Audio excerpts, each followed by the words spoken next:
¿Puede el Estado determinar lo que tú piensas? Sí, listo, se acabó el video. No, mentira. Pero esa es la situación.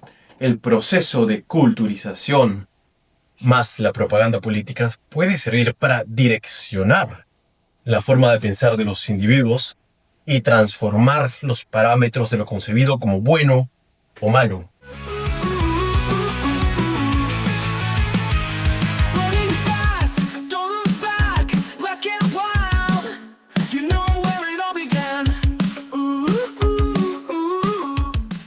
Llevándolos hacia un pensamiento grupal delimitado dentro de los parámetros establecidos por aquellos en poder. Esto puede sonar terriblemente trágico o manipulador, pero hasta cierta parte solo es parte del proceso de culturización.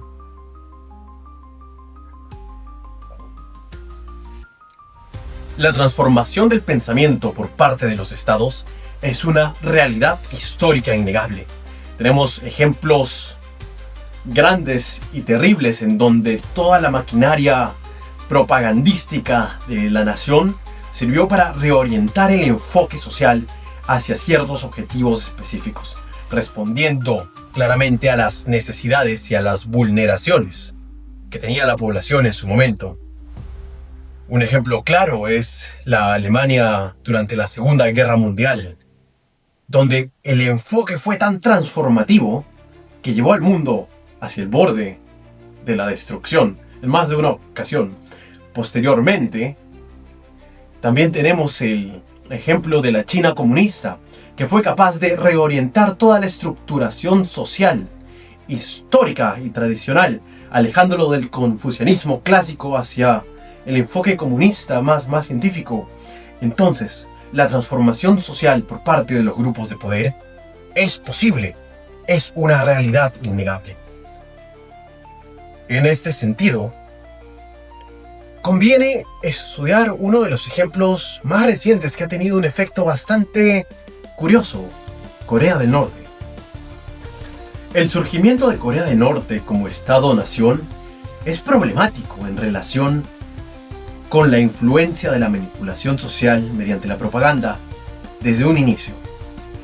Las dos Coreas se liberaron de la ocupación japonesa en 1945 y es en este punto en donde fueron divididas geográficamente en dos estados.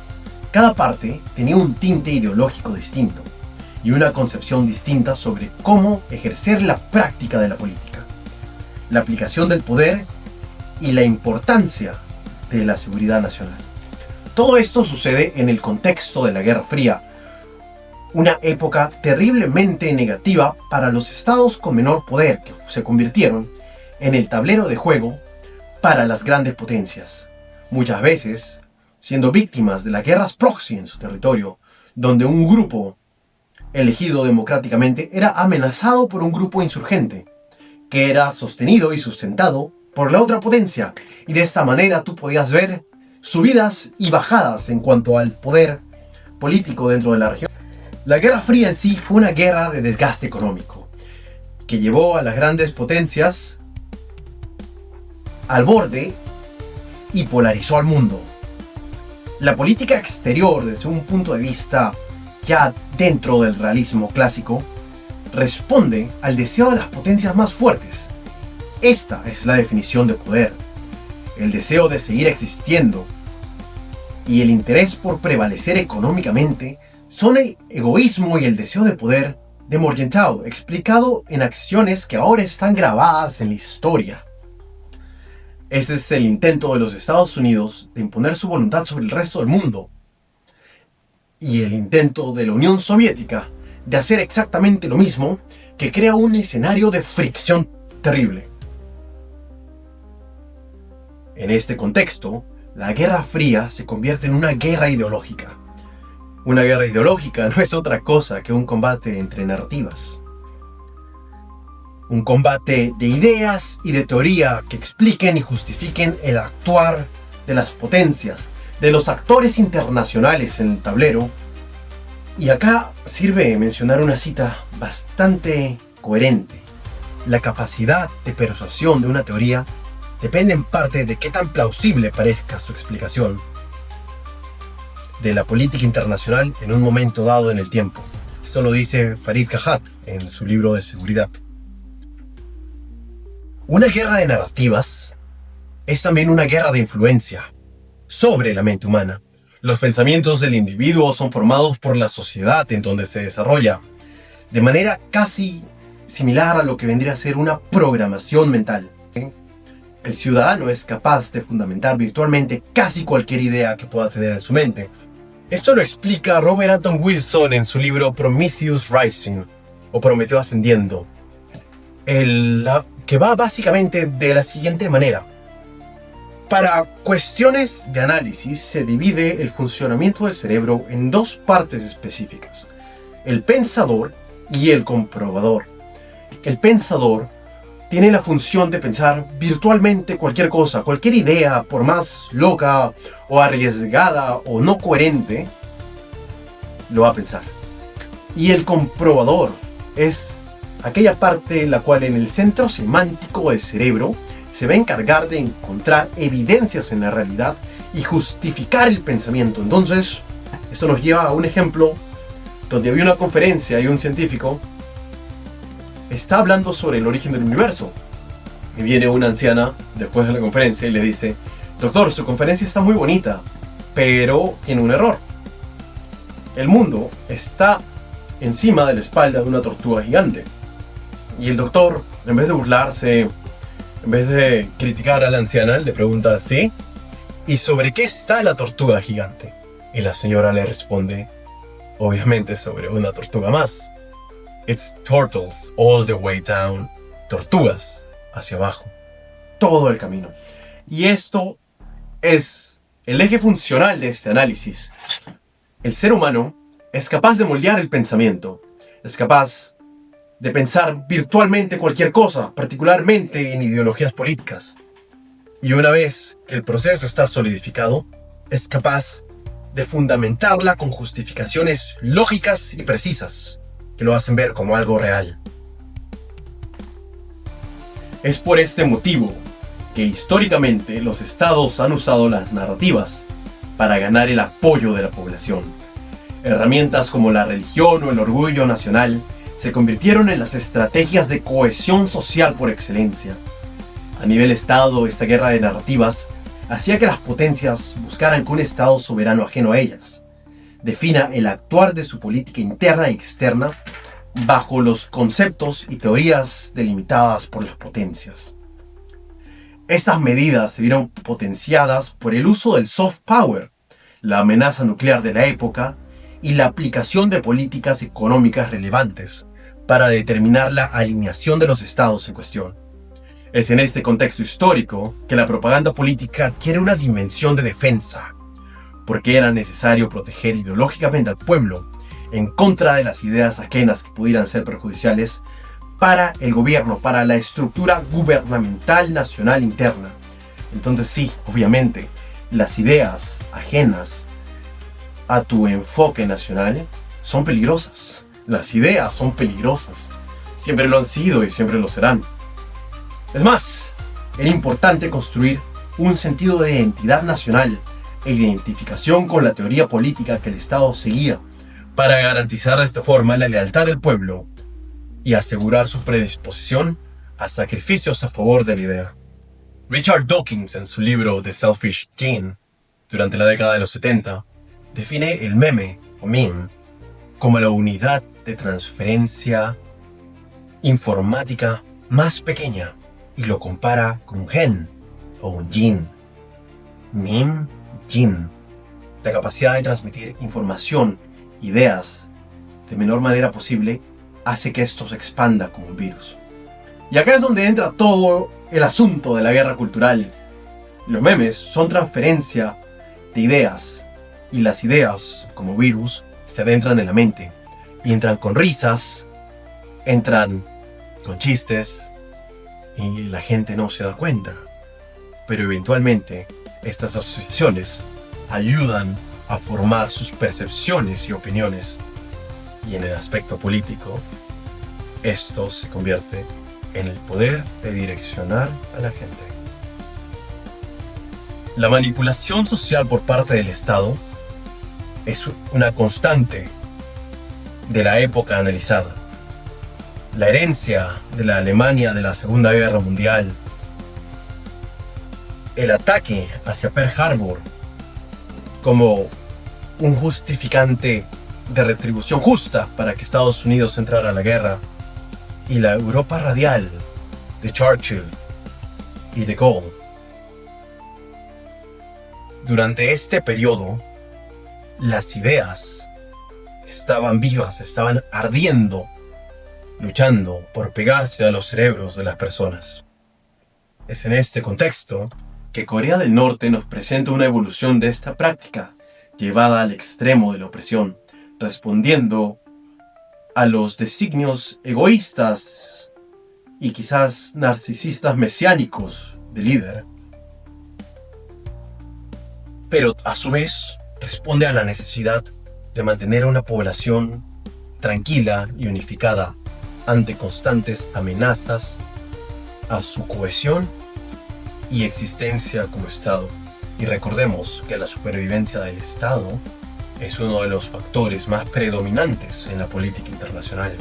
La propaganda más el monopolio de la fuerza por parte del Estado aseguró que nadie se levantara en contra de él mismo y que la población estuviera relativamente feliz y orgullosa de no hacerlo. Asegurar la existencia y la cohesión social del Estado bajo narrativas específicas que mantengan a la gente orgullosa del país y del régimen se convirtió en una cuestión de seguridad nacional.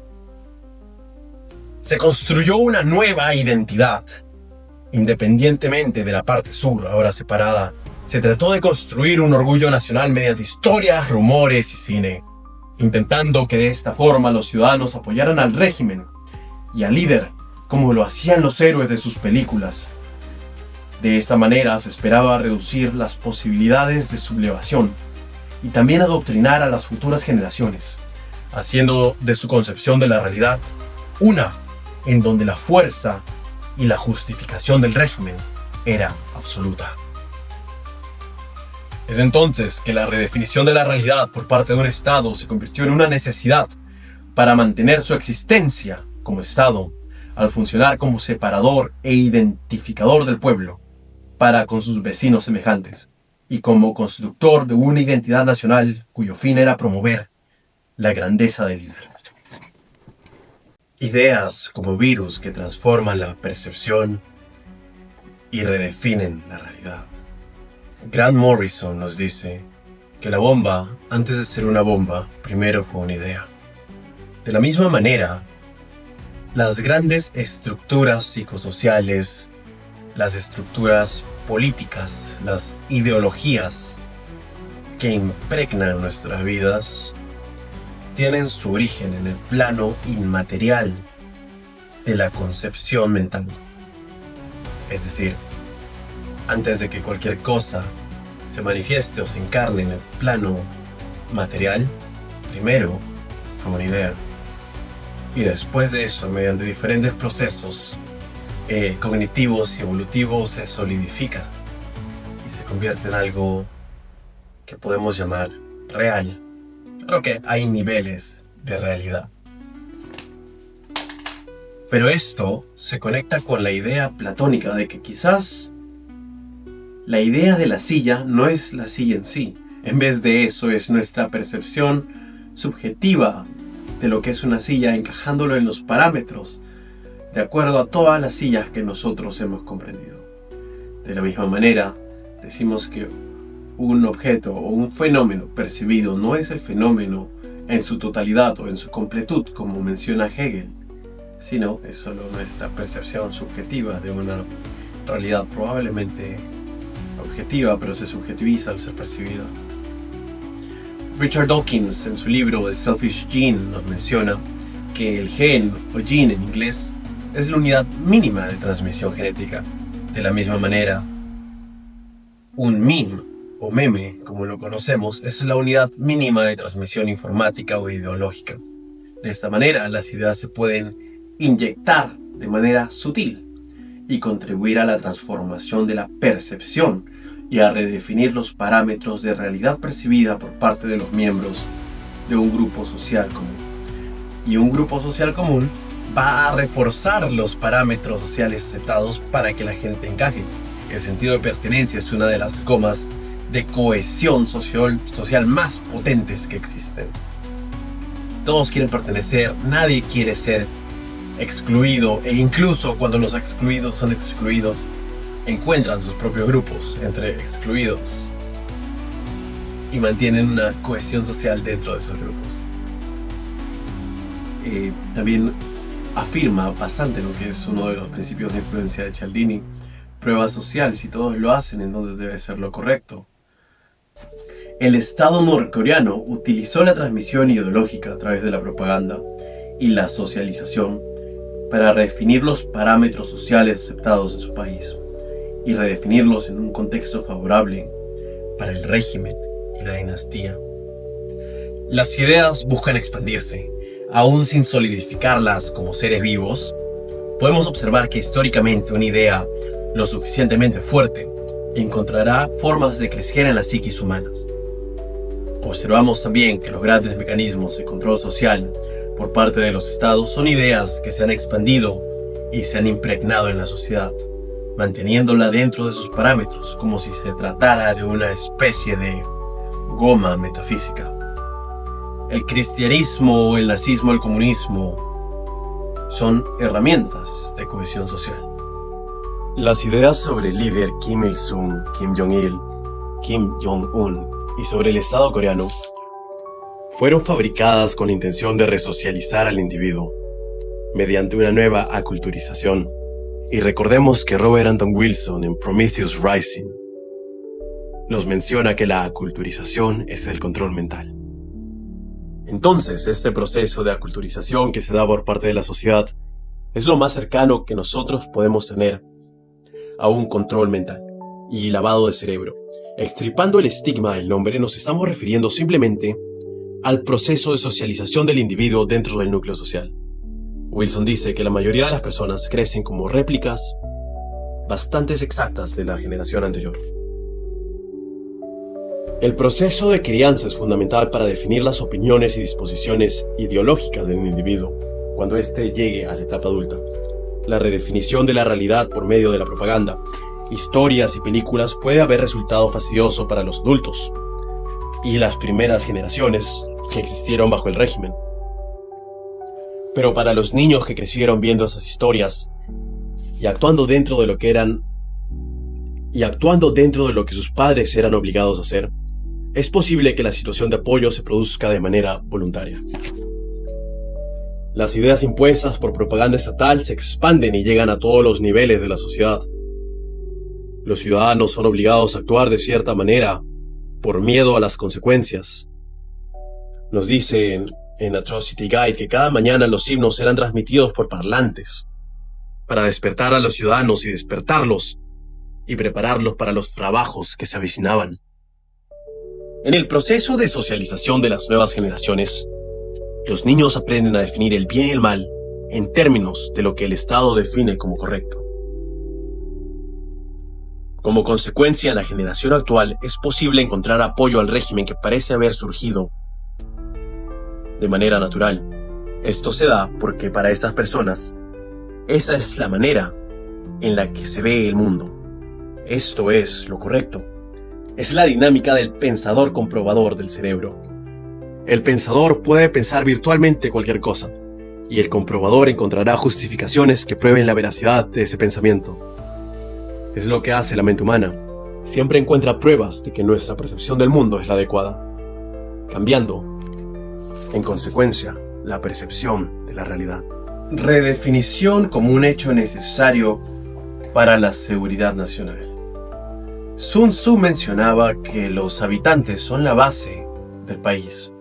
Son la base estructural de su fuerza. Un país no puede funcionar si sus habitantes no están de acuerdo, en teoría. Ahora, esto en línea académica directa con el realismo se conecta con el triángulo presentado por Clausewitz, que te dice que para que un estado sostenga en el tiempo debe estar balanceado estos tres pilares. la población, la política y el ejército. En el caso de Corea del Norte, vemos que el Estado surge en un periodo de enfrentamiento militar. Vemos también que la fuerza política que el régimen de los Kim instauró fue una herramienta necesaria para mantener la existencia del Estado. Es decir, al final del día, la propaganda política se convierte en una herramienta para mantener a la población apoyando al régimen y apoyando al ejército, evitar sublevaciones particulares y asegurar la continuidad de Corea del Norte como un Estado soberano. Ya que si la población se empieza a occidentalizar y a conocer más el mundo y a cambiar sus ideas preconcebidas o impuestas por nociones más liberales, por decirlo de esa manera, entonces la cohesión entre estos tres pilares se empezaría a desmoronar. Y esto se considera una amenaza para la coexistencia del Estado. Sin población no hay necesidad o justificación para la existencia del Estado. Este pensamiento, como se explicó, es reflejado perfectamente por el triángulo de Carl von Clausewitz, quien menciona que ese triángulo es la base estructural básica para la existencia del Estado. Ejército, política, ciudadanía. En esta concepción estructural se propone que sin una, las otras dos dejan de existir. Es aquí que la parte de alimentos mencionada por el general chino es de suprema importancia, porque él dice que los alimentos son la felicidad del pueblo. La alimentación del pueblo, entonces, es fundamental por diferentes factores. Uno de ellos, particularmente, es que mantiene feliz a la población, y una población feliz está menos predispuesta a sublevarse. Históricamente han existido diversas maneras complementarias de mantener a la población feliz. Estas medidas alternas son especialmente útiles cuando la región pasa por hambruna. Un entendimiento más académico de la referida felicidad sería comodidad. Se mantiene a la sociedad cómoda, lo suficiente como para que no se quejen y que los quejidos no se conviertan en la chispa que enciende una revolución. En tiempos más contemporáneos, con acceso a las nuevas tecnologías útiles para la expansión de ideas, una manera de expandir esta comodidad fue mediante narrativas que enaltecieran el orgullo nacional. Estas narrativas servían para justificar el dolor y la penuria que el ciudadano común pasaba. Respondían a un bien mayor. La propaganda utilizada por el Estado norcoreano se convierte entonces en el reemplazo adecuado para la comida, en el proceso de búsqueda de la comodidad del individuo. La idea de mantener a la población feliz es un asunto de seguridad, porque en su concepción más simple, como dice Farid Kahat, la seguridad es la ausencia de amenazas. Al mantenerlos a raya, gracias al monopolio del poder y al control de las narrativas sociales, que determinan la noción de lo correcto e incorrecto, se reducen fuertemente las posibilidades de una sublevación, debido a dos factores que surgen como consecuencia directa: el miedo a la fuerza y el orgullo nacional. A su vez, este mecanismo, al hacer que la población apoye al régimen, está garantizando la estructuralidad y continua existencia del mismo, en términos del triángulo de Clausewitz. Tal vez es un poco atrevido observar el uso de la propaganda como una respuesta necesaria para la seguridad nacional. Pero hay que tener en cuenta que, si bien cabe dentro de lo razonable afirmar que existe una relación estrecha entre el bienestar económico del Estado y su seguridad, también es cierto, de no establecerse algún grado de separación entre ambos, cualquier medida proteccionista podría ser racionalizada como un intento de proteger la seguridad nacional. Entonces, toda esta situación nos indica claramente que la propaganda es una herramienta necesaria para mantener a la población a favor del Estado. Y esto se logra de dos maneras, mediante la propaganda o mediante la fuerza, como suelen citar nuestros vecinos al sur, por la razón o por la fuerza. En este caso, la razón, la manipulación ideológica, y la fuerza, la coerción, mediante castigos y brutalidad militar. Sin embargo, es una necesidad para asegurar su existencia como Estado, para asegurar su modelo de vida y su permanencia como Estado autónomo en el escenario internacional, en el cual se encuentran completamente aislados. Entonces, no es, digamos, una locura desfasada que viene sin una razón coherente o analítica, no, es una respuesta a una necesidad con consecuencias brutales. Manipulación, Juche como base. Cuando hablamos del direccionamiento social norcoreano por medio de su propaganda y la construcción de una identidad cultural particular, estamos hablando sobre manipulación. La manipulación o influencia llevada al más alto nivel, a nivel social, demostrando la capacidad de reescribir la interpretación de la realidad a través de generaciones encajando en el ideal planteado por las personas en poder. En este caso, el nuevo mundo es representado y parametrado por la idea Juche. La idea Juche es en parte importación y en parte producto originario, lo cual en términos de comercio internacional lo haría encajar como un producto suficientemente transformado. La idea Juche viene de la vertiente soviética y china sobre lo que debería ser el comunismo. La diferencia más grande es que donde el comunismo marxista-leninista tiene un gran agujero en su espíritu, por ser una filosofía extremadamente materialista, al punto de llegar a la ignorancia voluntaria de la realidad y de la naturaleza humana, la filosofía Juche llena ese vacío con arte y anhelo espiritual. O por lo menos lo hace en teoría. Juche viene de los vocablos Ju, que significa maestro, y Che, que significa cuerpo.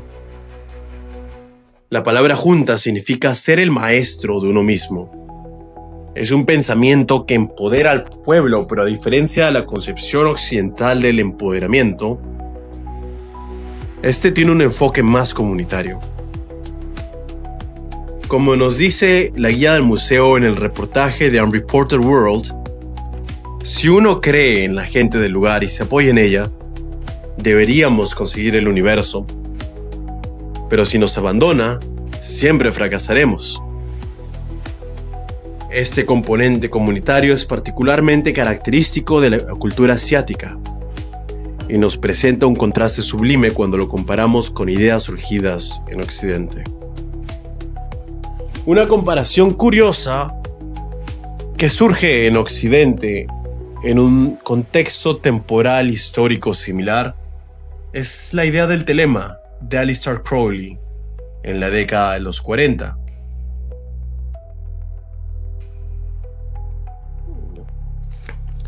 Juche entonces es una idea profunda de desarrollo y dominio sobre las circunstancias, que no incluye solo al individuo como sucede en Occidente, pero en vez de eso presenta al pueblo como el elemento vital para alcanzar el triunfo.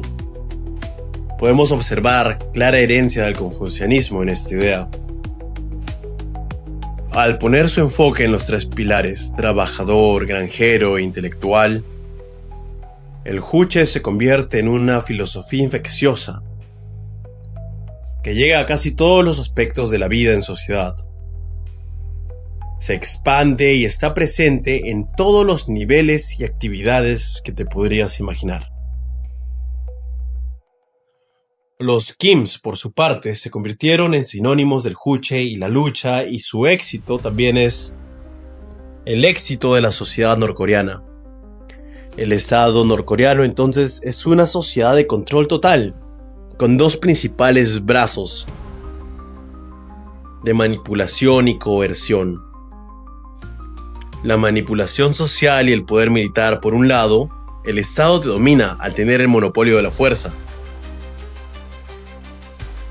Y por el otro te invita a entender el razonamiento manufacturado artificialmente de la grandeza del pueblo y de sus líderes. Es casi como si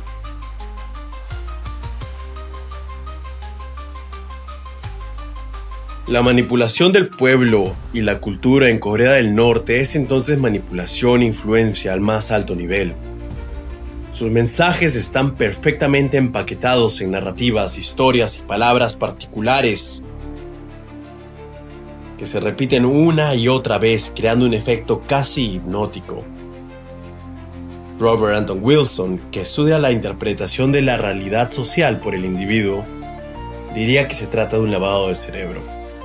Pero como hemos definido anteriormente, usamos el término más familiar, socialización. La imagen de los líderes en Norcorea están por todos lados en murales, anuncios, ropa. Es tan brutal que el Estado socializa al pueblo dentro de sus parámetros ideales y si no encajan en el parámetro son castigados. Aunque en teoría es lo mismo que hace cualquier otro Estado.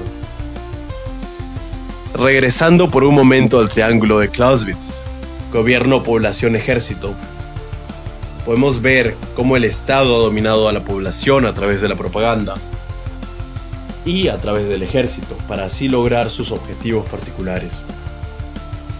El triángulo en Norcorea se encuentra supeditado a la dirección del gobierno. El Estado en sí ejerce un profundo control social fundamentado en la temprana y continua indoctrinación cultural en el grueso de su población. Esto, en consecuencia, garantiza su lealtad y, más importante, su sumisión, porque Corea del Norte es un Estado sumiso. El creyente más devoto de la idea Juche puede creer en lo que representa con toda su fe, pero el día que él falle, no será solo él quien pague el precio. Este es el modelo de retención para aquellos que definimos como ateos jucheanos. La implicación. La implicación al final del día es el daño que el Estado promete realizar a la familia y allegados, de ser considerados elementos no deseados o de haber logrado escapar de sus fronteras. El Estado es entonces una entidad que tiene sus tentáculos hundidos profundamente en los aspectos sociales más importantes. El Estado está presente en el proceso de socialización a lo largo de la vida del individuo. Es este proceso el cual forma la identidad y orienta los valores a los cuales el ciudadano promedio suele aspirar. El Estado tiene el monopolio de la fuerza y el ejército es corrupto a favor del gobierno. El Estado promete condenar a la familia de los desertores y el Estado ha reemplazado la religión con el Juche, llenando el vacío espiritual tan común en los regímenes comunistas. La idea Juche como expresión de la espiritualidad permite sobrellevar los tiempos difíciles y les brinda una mano en la oscuridad. Puede que no haya comida hoy, pero mañana su sufrimiento será recompensado. Es la satisfacción de los Kims y podemos observar cómo ha sido propiamente espiritualizado en los peregrinajes realizados en la casa de Kim Il-sung en las montañas y en las grandes filas que suelen hacer para beber agua de revolución de la fuente en su propiedad. Ideas como amenaza a la seguridad nacional. El mundo occidental, con su sola existencia, con su consumismo desenfrenado y grandes excesos, rompe la efectividad de la idea Juche. Occidente, al existir, demuestra que no se necesita estar supeditado al pueblo o al gran líder para alcanzar la gloria. No necesitamos ser iguales para ser felices. Esta idea es fuerte, prevalente y se expresa con furia en el mercado internacional, a tal punto que mercados norcoreanos han empezado a ofrecer imitaciones de productos occidentales con el fin de acercar sutilmente a sus ciudadanos a sus modelos de vida, sin tener que abandonar el propio. Es la promesa de un mundo diferente. Dicho sueño no se vería fuera de lugar en una novela distópica.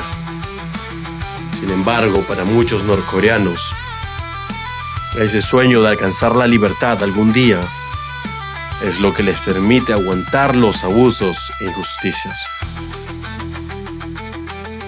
La evolución de las cosmovisiones es un producto natural del desarrollo social en el tiempo de una nación, convirtiendo la socialización diaria, con sus parámetros, aspiraciones y tabúes, en la base del desarrollo cultural histórico que es solidificado a través del tiempo y tradición. Corea del Norte es un outlier en el sistema internacional. Su modelo de ver el mundo, su forma de imponer la realidad sobre sus ciudadanos, es un modelo tan poco común que se ve en la necesidad de mantenerse aislado para conservar la realidad de sus ideas. El globalismo, la interconexión, incluso las redes sociales, son herramientas poderosas para la transmisión cultural. Es posible que el conocido efecto Hollywood se incremente profundamente en los años que vienen gracias al acceso de streaming services y plataformas como Instagram y TikTok. El ser humano es un ser social, lleno de neuronas espejo que suele imitar lo que le gusta. Este es un problema particular para una sociedad que ha controlado tanto sus mensajes como lo ha hecho Corea del Norte. Las nuevas tecnologías inyectan caos al orden artificial. Y del caos nace el verdadero arte.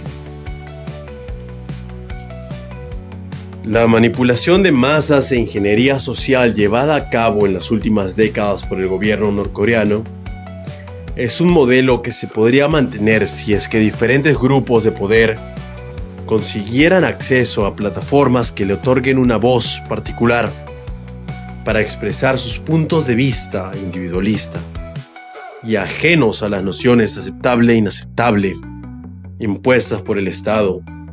Si se introdujera el libre acceso a las plataformas, el creciente resentimiento contra el Estado tendría una voz. Es justamente por esto que el mismo Estado altera la tecnología o provee tecnología limitada. De esta manera, su control sobre el contenido es más eficaz. Todas las culturas evolucionan con el tiempo. Incluso la acción de tratar de mantenerse estática cambia la expresión de la cultura en sí. Las ideas son infecciosas y si suficientes personas deciden pensar que tuvieron suficiente del juche, quizás en un futuro cercano lo podrán expresar de diferentes formas.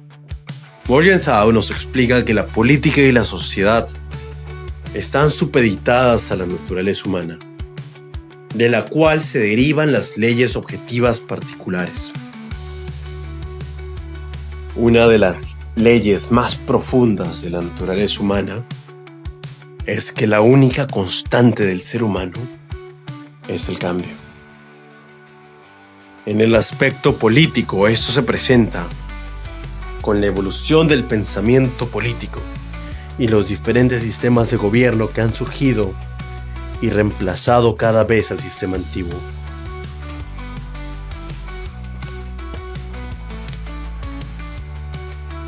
Lo que Norcorea intenta es mantener la realidad congelada frente a un nuevo modelo de interacción social y un nuevo método de transmisión ideológica. Los gobernantes que buscan preservar el status quo estarían entre aquellos que desafían esas leyes de la política a riesgo de fracasar. Es por esto que entendemos que el régimen norcoreano tiene que cambiar o perecerá por el propio peso de su fuerza e historia. De hecho, podemos ver esta pelea por suprimir casi cualquier idea occidental que considere una amenaza, con la constante censura de productos audiovisuales de Occidente. Norcorea es un estado que domina con la fuerza y con las ideas.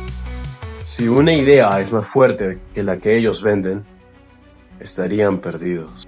Mensajes enlatados. En este trabajo hemos resaltado la importancia del lenguaje como herramienta de transmisión del mensaje. La importancia de las palabras como herramienta particular. El ser humano ha reconocido esta importancia y la ha codificado en mitología. En la cosmología judeocristiana la existencia empieza con la palabra. En la tradición judía los nombres de Dios son palabras, sonidos con poder, que pueden ser utilizados para lograr grandes cosas.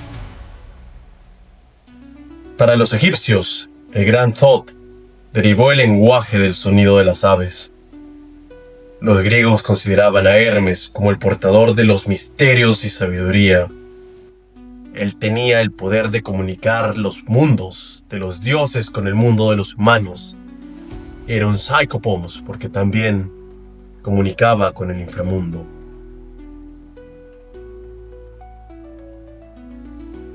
A Hermes fueron consagrados los embajadores protegidos de asesinatos cuando llevaban sus mensajes entre los reinos. Mercurio fue su equivalente romano. Odín o Wotan del panteón nórdico sacrificó su ojo en el pozo de Mimir y se colgó a él mismo por 9 días en el árbol Yggdrasil, un sacrificio de él, para obtener poder, y este poder se le fue entregado en la forma de las runas.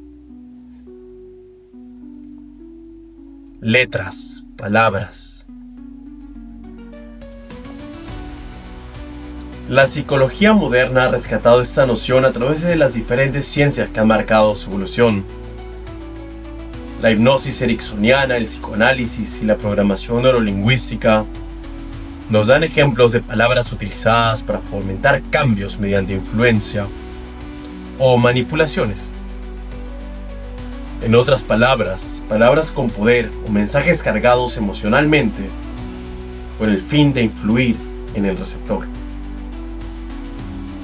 La idea Juche en Norcorea sigue este mismo patrón. Es como si una religión hubiera sido diseñada por un publicista moderno y trae a la mente algunas de las recomendaciones explicadas por Edward Bernays, eminencia de la propaganda estadounidense. Juche es un mensaje en palabras, transmitido en himnos, canciones, historias, arengas y política.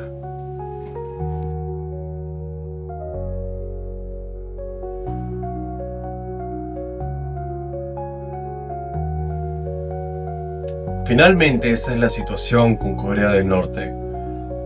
Una nación dominada y transformada por la manipulación ideológica mediante mensajes enlatados. Es realmente sorprendente cómo la manipulación social se convirtió en una política de Estado. Cómo el arte fue capturado en cadenas ideológicas y conceptualizado y transformado en un arte carente de espíritu. Porque finalmente eso es lo que hace el manual del cine de Kim Jong-il. Le arranca el espíritu creativo al arte. Y por eso es que sus películas se estancaron y no estaban cumpliendo la función propagandística para la cual habían sido diseñadas. Es en este contexto también que ocurre quizás uno de los episodios más curiosos en esta saga de manipulación social norcoreana. Y es el secuestro de los cineastas coreanos a los Shin, los cuales eran famosos, un famoso director y su ex esposa, una actriz surcoreana con muchos premios internacionales, que fueron secuestrados y puestos en campos de forzados hasta que accedieron a hacer cine norcoreano, y lo hicieron. El cine norcoreano es una particularidad curiosa, no porque sea innovador hacer propaganda estatal, no. Todas las grandes naciones lo han hecho, y de hecho es uno de los mecanismos más populares que podemos ver hasta el día de hoy para mover a las masas hacia determinado objetivo. Es importante resaltar los films americanos durante la Segunda Guerra Mundial, motivando la participación de todos los diferentes sectores de la sociedad. Y es también importante reconocer su efecto post 9/11. Películas como Iron Man, Transformers, en el contexto de la guerra de Irak y la primera década de los 2000, nos ofrece una visión del ejército estadounidense, para falta de una mejor palabra, superpoderosa. Y esto refleja el rol de Estados Unidos como policía del mundo en esa década, llevando democracia, justicia hacia los lugares más alejados y combatiendo la amenaza alienígena, poniendo al otro en jaque. Bastante curioso. Incluso al día de hoy nosotros, si no prestamos mucha atención, no vamos a darnos cuenta de la propaganda. Y estos films mencionados tienen una tremenda inversión por parte del Departamento de Defensa estadounidense. O sea, es una realidad.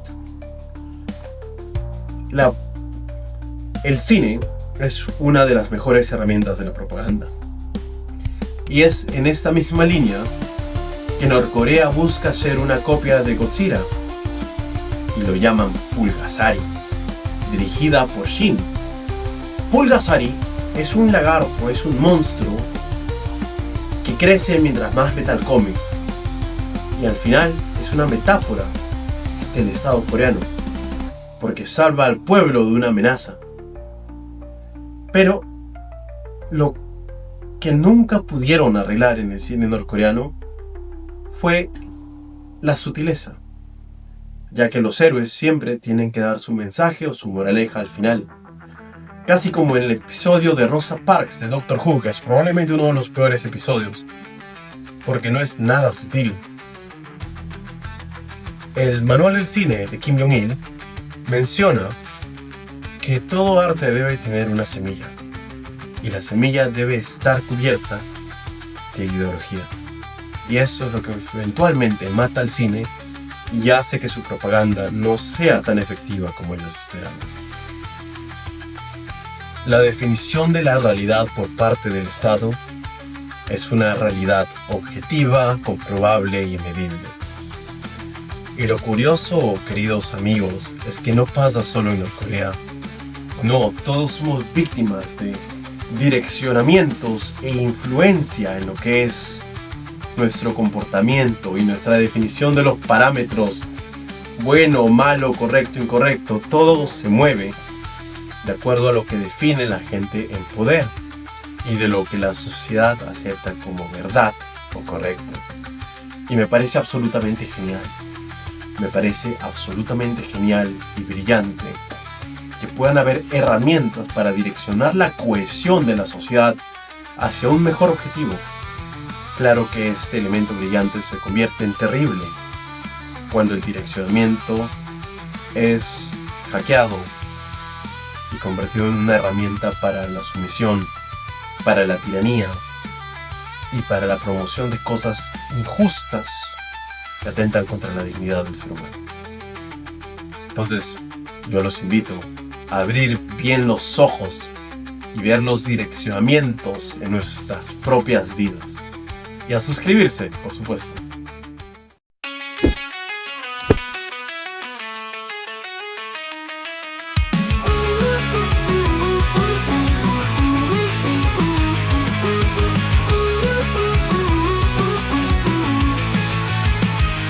Running fast, don't look back.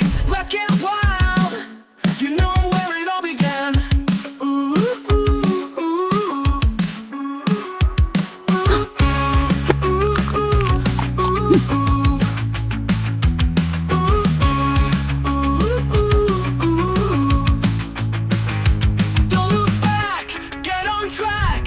There's a life just waiting outside. Running wild, running fast. My car, it's a life where everything ever was. Peace of mind, funny stuff, random kisses, it's been a laugh. Let's get fast, let's go slow, dancing along the shore. Hypnotic gaze on the mainline lights, you know where it all began. Let's go back, and from there let's build a better life.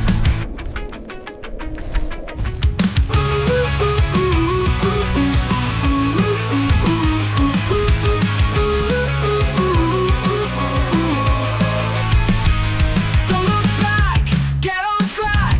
There's a life just waiting outside. Running wild, running fast.